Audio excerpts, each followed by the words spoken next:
अब आपको दूसरे लड़ाकू विमान की बात करते हैं। तेजस का एक वेरिएंट है, एक ये वेरिएंट हमने आपको बताया। तेजस का अन्य एक वेरिएंट के बारे में बताते हैं, इसका भी प्रोजेक्ट डिले चल रहा है। तेजस MK2। तेजस MK2 का प्रोटोटाइप तक अभी तैयार नहीं हुआ है। डिजाइन और विकास में देरी इसकी बड़ी वजह है।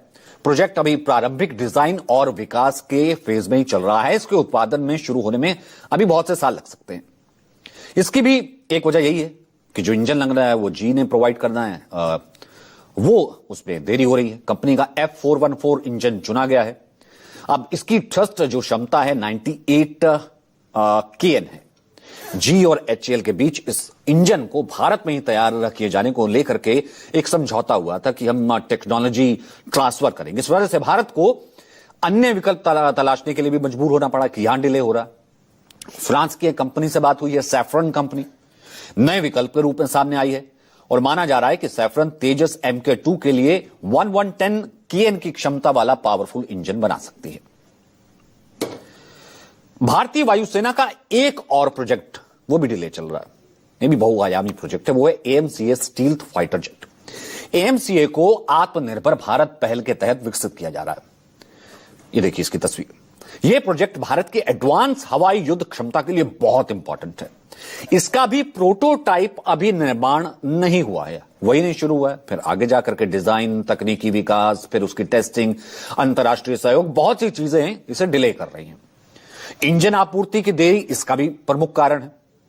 हाल ही में केंद्र सरकार ने AMCA के विकास के लिए योजना को मंजूरी दी, लेकिन प्रोटोटाइप और उत्पादन अभी बहुत दूर की बात है। इसकी भी समय सीमा स्पष्ट नहीं है। आर्म कॉम्बैट व्हीकल, लेकिन प्रोजेक्ट अपनी शुरुआती योजना से बहुत डिले चल रहा है, पीछे चल रहा है। अब AMCA के आने से भारतीय वायुसेना की ताकत कैसे बढ़ जाएगी? क्यों चीफ को कहना पड़ा ये डिले प्रोजेक्ट बहुत जरूरी है, वक्त पर डिलीवर होने चाहिए। AMCA फाइटर जेट की खासियत आप इसी से अंदाजा लगा सकते हैं कि ये 5th जनरेशन का स्टील्थ फाइटर है। लंबाई है 17.6 मीटर, चौड़ाई 11.13 मीटर, मारक रेंज है 1620 किलोमीटर, अधिकतम स्पीड है 2600 किलोमीटर प्रति घंटा, 65,000 फीट तक ये ऊंचा जा सकता है। खास बात यह है कि इसमें 2 इंजन लगे होते हैं। अधिकतम टेक ऑफ क्षमता है 25,000 किलो और पेलोड क्षमता है 6500 किलो। इतना मारक है। एयरफोर्स को लेकर चिंता की बात इसलिए भी है क्योंकि वायुसेना के स्क्वाड में पहले से काफी कमी है। अब एक रिपोर्ट यह कहती है कि भारतीय वायुसेना को 42 स्क्वाड्रन की जरूरत है, लेकिन उसके पास अभी 31 स्क्वाड्रन है।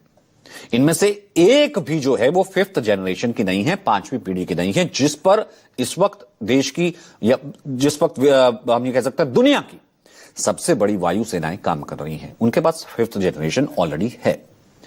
ऐसा लगता है कि अगले 10 सालों तक भारत इसे हासिल कर पाएगा। कमोबेश इसमें भी थोड़ा मुश्किल लगता है।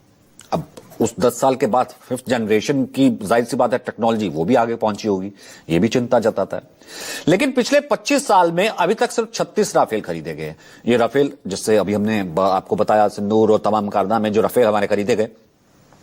चीन की वायुसेना, अब कंसर्न ये आता है, ये सच ये इसलिए है, डिलेट तो बता दिए, कड़वी सच्चाई है। जबकि चीन की वायुसेना तेजी से 5वीं पीढ़ी के लड़ाकू विमान शामिल कर रही है, पाकिस्तान को भी दे रही है। भारतीय वायुसेना प्रमुख air chief marshal AP Singh ये कह भी चुके हैं कि युद्ध की तैयारी बनाए रखने के लिए उसे हर साल कम से कम 40 नए लड़ाकू विमानों की आवश्यकता है।